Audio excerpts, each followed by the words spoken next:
Hello everyone, welcome to FedScoop TV. Greg Otto here, and we're coming from the Red Hat Government Symposium. I'm talking with Jason Corey, the Senior Manager for Emerging Technology for Red Hat. Thanks for joining us today. Thanks for having us. Great event. So, what benefits does open source give federal agencies? Yeah, I think there's a couple ways to look at it. When people think about open source, they often think about open source technology. But the other thing that we really think we bring is the cultural side of it, right? Really kind of talking about organizational leadership, collaboration, transparency, iterative improvement.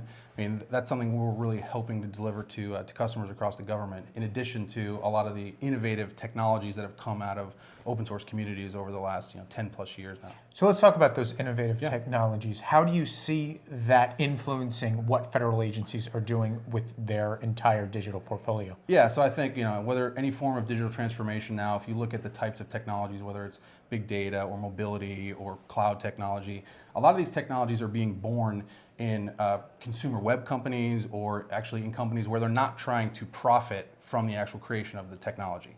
So Red Hat's really played a role to where we participate in those communities to make the technology better, and then we figure out how to take that technology to an enterprise customer, provide all the types of services they would need around it, such as training, security work, accreditations. So I think the biggest examples that come to mind over the last 3 to 4 years is probably things around hybrid cloud, technologies around microservice development, so containers, technologies that allow you both to write applications but also to host applications either in a cloud environment or in a data center in the government. So you talked about containers. Let's talk about that a little bit.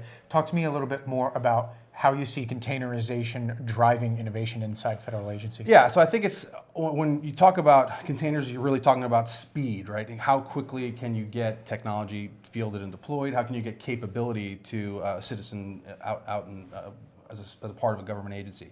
And I think when you break technology up and have it in these small modular pieces with things like containers, that's really driving that speed of adoption. And it's also allowing, from an app modernization standpoint, to take things like a monolith application, start to break it into individual pieces and run them more independently than maybe somebody had in the past.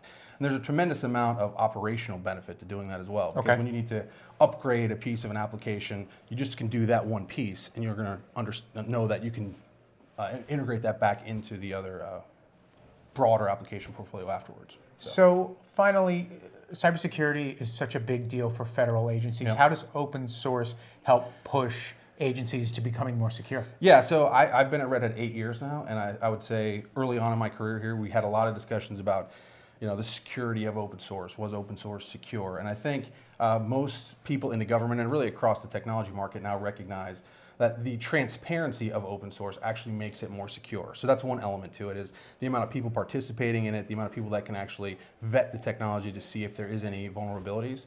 The other piece is around what really Red Hat's doing with that, with the bits themselves, right? Bringing them through a quality assurance process, bringing them through things like common criteria or FIP certification, ensuring that things like FedRAMP are all boxes that are checked for customers who want to do adoption of these types of technologies. So we spend a tremendous amount of resources to try and make it easier for government to consume these innovative technologies across the board, really. Great. Jason, thanks for joining us today. Appreciate your insight. Thank you, Greg. Appreciate it. For all of our videos, check out our YouTube page. And for more on open source inside the federal government, check out fedscoop.com. I'm Greg Otto. Thanks for watching.